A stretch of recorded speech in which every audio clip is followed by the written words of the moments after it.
Hi, welcome to my channel. Today we're going to be learning to paint this beautiful cupcake using gouache.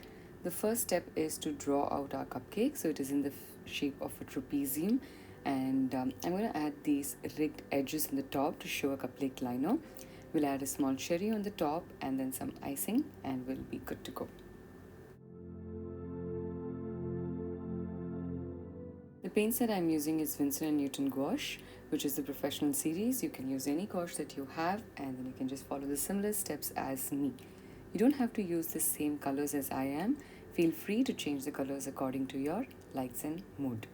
The first step that I'm going to do is mix a nice pastel blue by mixing some blue and white. So you can see it's got a nice shade of color here, and I'm going to use that for my background.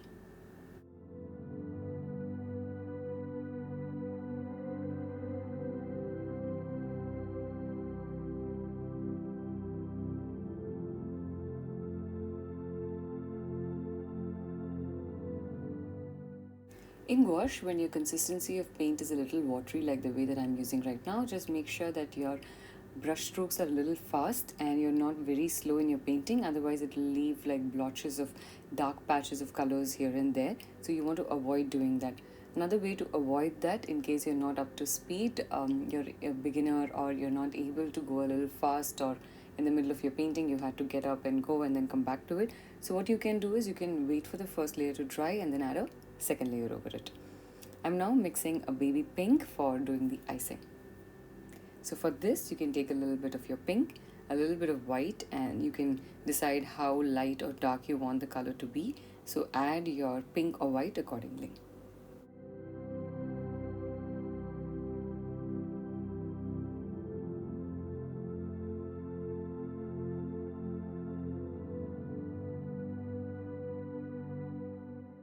Since the background is a nice bright blue and the icing is a nice bright pink, which is both in pastels, I want to stick with the pastel storyline, but at the same time I do not want another bright color for my cupcake liner, which is why I'm going to mix a very light mustard and add it for my cupcake liner at the bottom.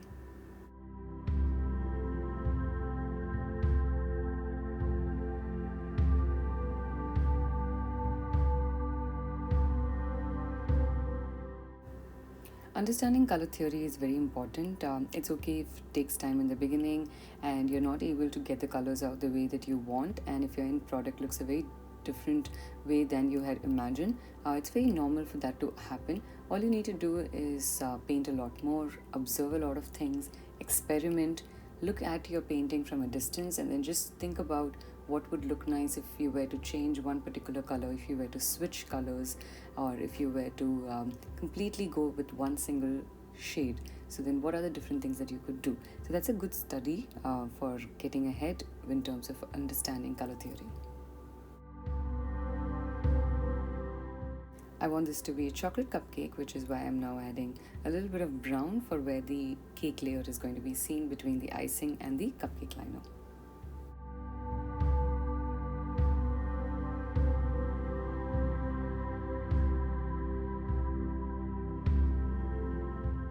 I'm also going to use the same liner for adding the lines on my cupcake liner at the bottom.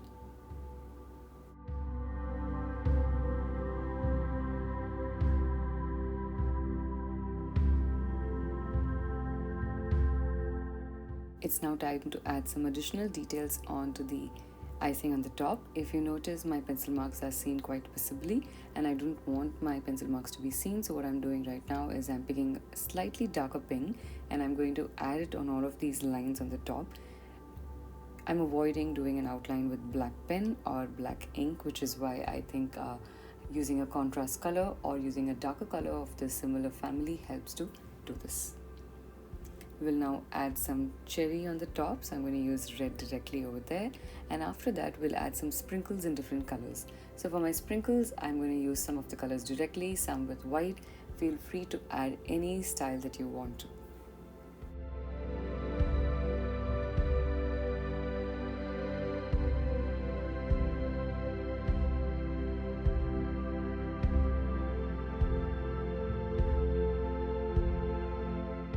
Although I'm mixing my paints and creating the colors for my sprinkles, you can use color pencils for this stage. You can also use sketch pens if you want to, unless your layer of the gouache, which is the first and the second layers, are not too thick.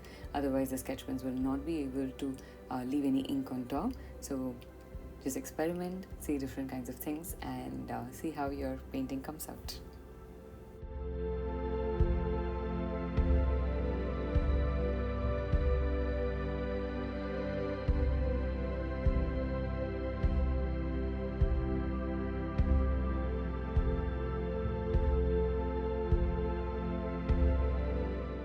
Sprinkles are ready, and you can see that the entire cupcake looks a little dull, so I'm adding a little bit of darker brown for my cake, which is seen in the middle, because I want it to pop out a little more. And you will notice that the moment this color has become darker, the entire cupcake starts coming to life. So I'm going to add now a little bit of darker lines onto the liner, and that will help to elevate the entire thing.